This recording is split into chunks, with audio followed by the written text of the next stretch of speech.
I think I've messed a lot of people up with this not working sometimes because the batteries run out and I don't know it, or I run out of space. I cut it off a couple times during the previous class, so I should have enough time to cover most of today. It doesn't tell me how much time I have left. However, but so John Stuart Mill,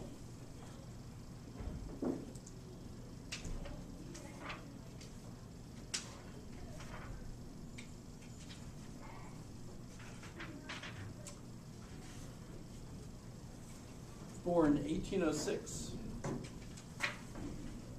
and dies in 1873, so he's a contemporary of Abraham Lincoln, Charles Darwin. If you're into music, he would be of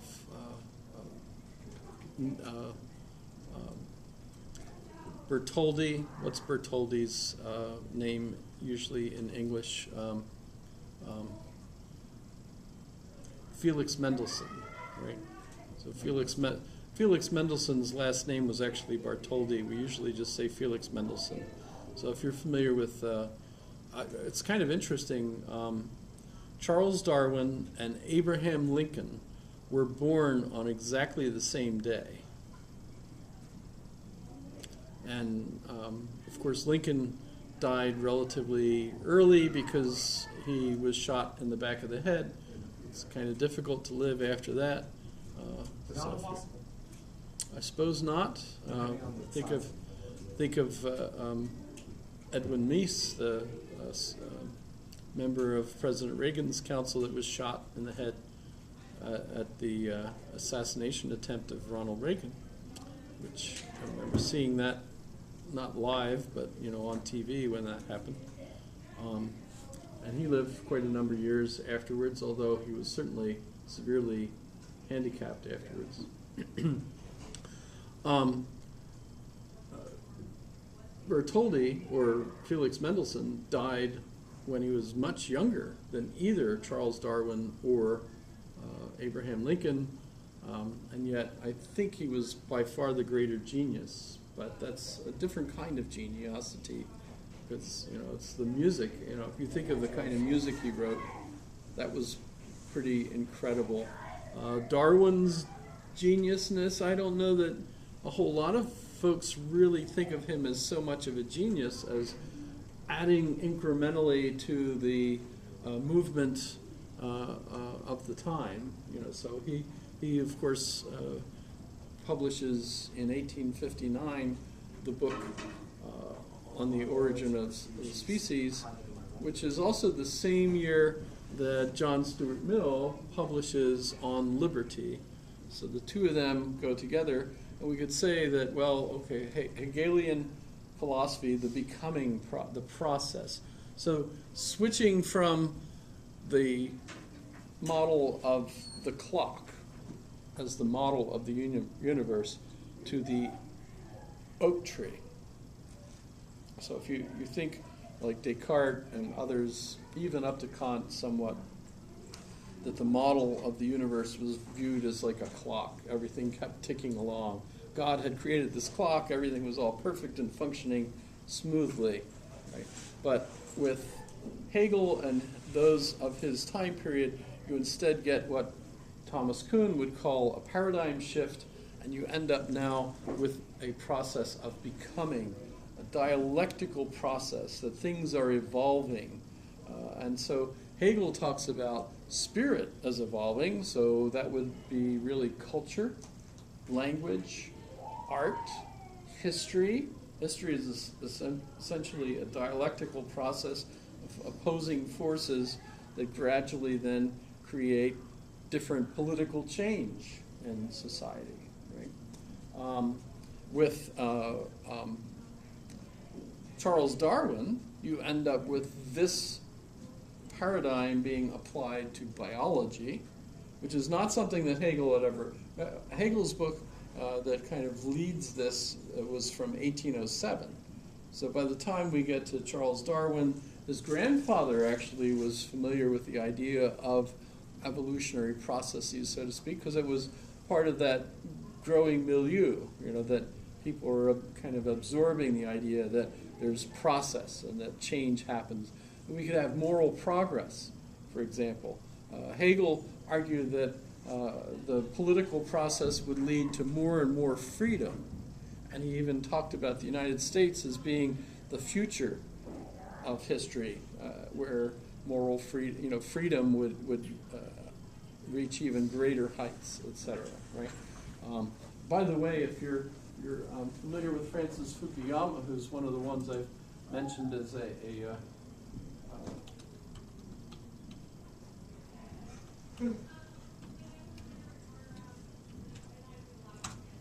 first book that became famous for him was The End of History and the Last Man, where he basically talks about the United States having reached that point of development where the point of history, the Hegelian concept of history, was that we were evolving towards the better and better political, economic arrangement that human beings could create, and that we essentially reached that in the United States with free market capitalism on the one hand and a democratic republic on the other. So kind of impressive that those two things, and this book came out right after the collapse of the Soviet Union. So that was 89, so this was early 90s, I think, 92. So it's kind of made him famous. He's still absolutely fascinating. But this is a Hegelian thesis, right? So obviously time hasn't ended, history hasn't ended, and he never really meant that. So that's kind of, a lot of people have picked on him for that. But if you look at his subsequent work,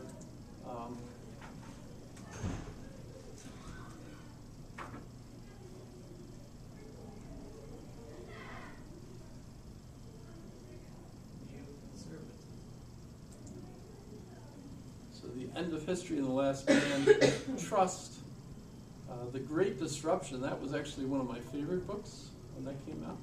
Our Post-Human Future, because we're changing the nature of what it means to be human with genetic modification and all sorts of things. State Building, America at the Crossroads.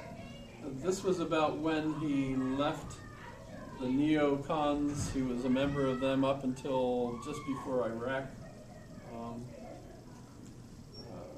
falling behind. So these are the last two. The Origins of Political Order and Political Decay are two major works that are volume 1, volume 2, really. So he's still out there writing a lot of interesting stuff. And he's still out there waiting. Yeah, he's quite impressive, and he's involved in a lot of like YouTube discussions and so on. I don't know if I mentioned this one, but so Fukuyama and Charles Murray were in a talk. I don't remember if I showed it to you or not. They were at Stanford.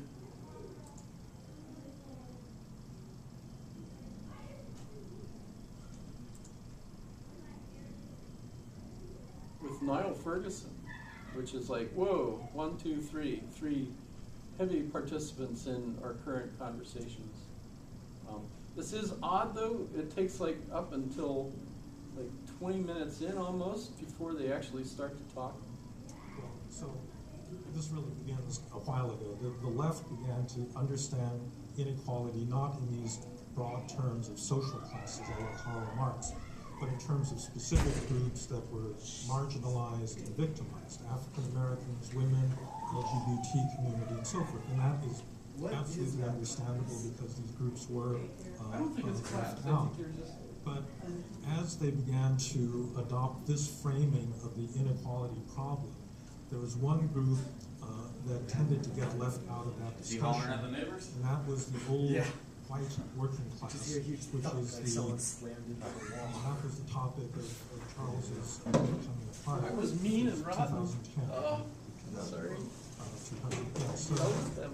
You have to sometimes. explains a lot that's been going on in American politics. So in the 1930s, Did you hit the them? 1936 election, 90% of rural white Southerners voted for the It Democratic used to be legal, Party. but not anymore.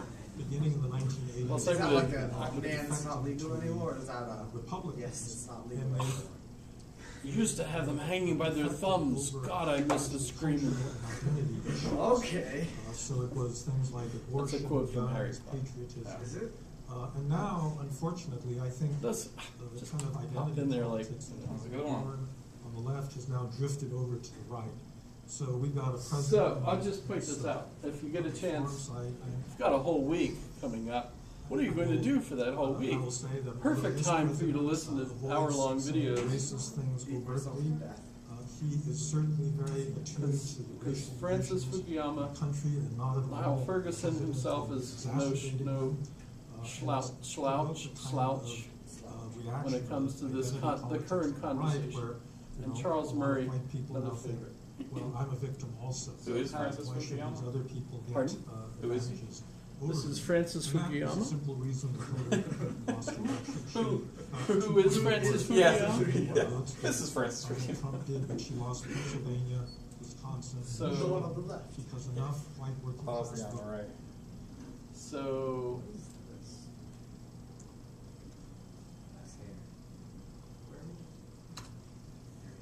so this is,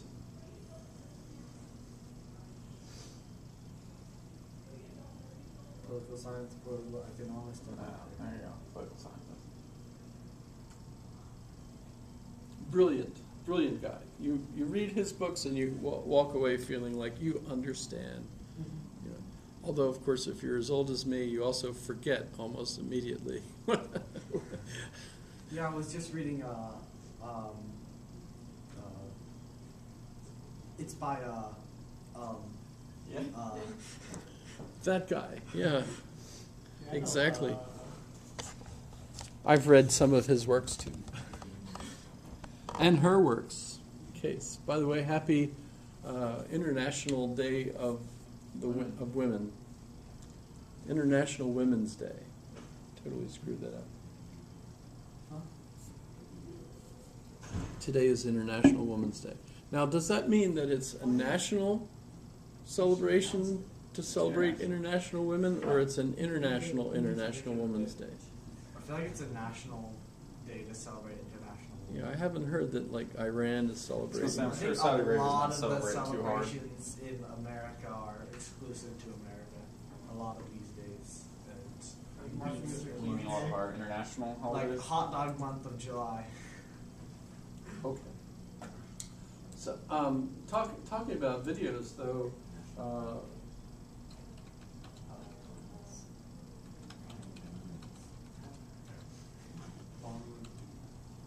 I'm not sure if the BBC. What's the nickname for BBC? Like,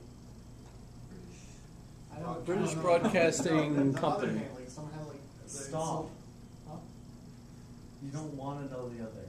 The British Broadcasting Company? No. I think that's yeah. British Broadcasting And there's Corporation. Corporation, probably. or British- corporation, yeah, or Channel 1, Channel 2.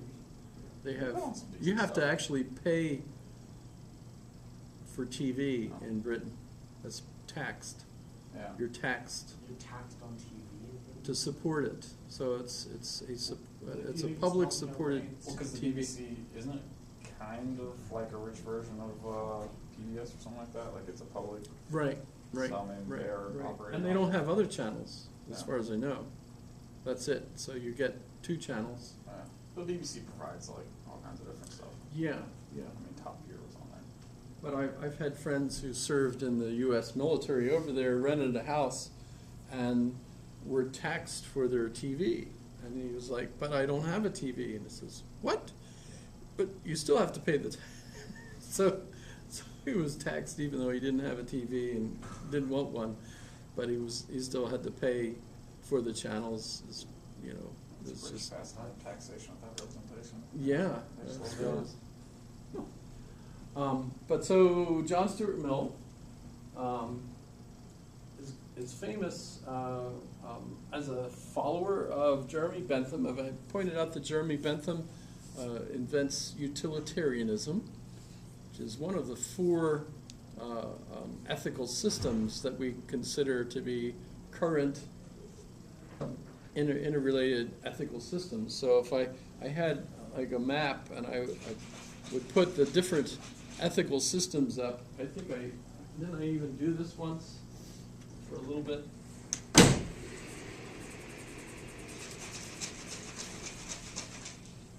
Well, I guess I just have to erase some of this beautiful art. We draw on that. Cosines. Did I just say cosine alpha over cosine alpha? Yeah, I erased all the cosine.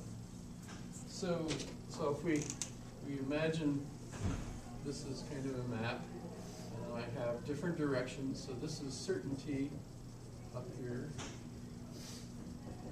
Did I do this once? Uncertainty. It's something like some weird paradox thing that it's supposed to be mind you. And I have the we over here. This is my map. You could create your own cognitive map. Can it look like a last bit? And then this is I. You can do that. So on the I side, we have virtue ethics. That's supposed to be virtue. And that's associated as an example with Aristotle, virtue ethics. So the search for individual excellence or individual flourishing. What's the best thing, best kind of life for you? And so, of course, your life might be different than your life, et cetera. So just because you figure out what's morally ethically right for you doesn't mean it's morally ethically right for someone else who might have a different goal that's unique to them, right? Then we have communitarian.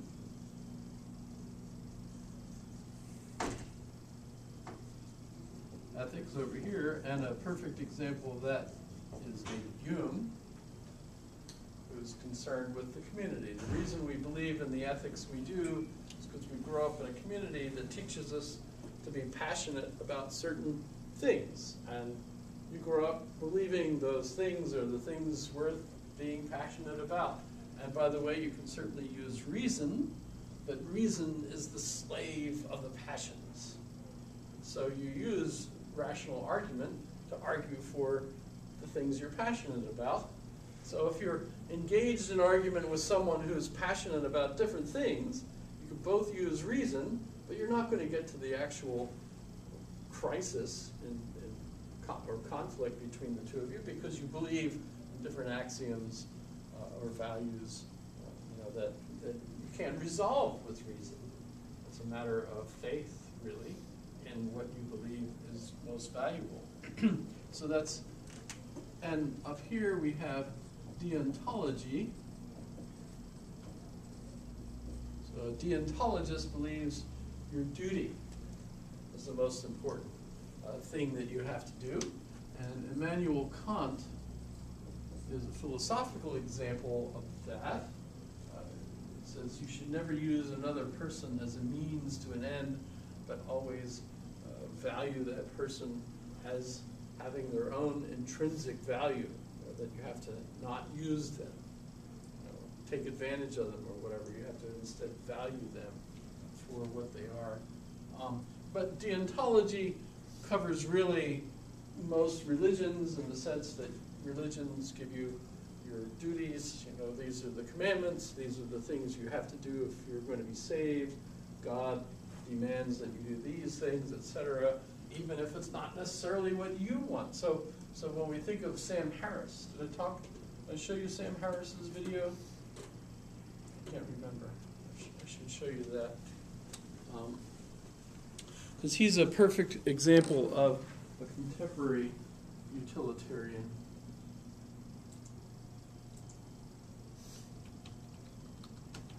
And it's a 16-minute video here.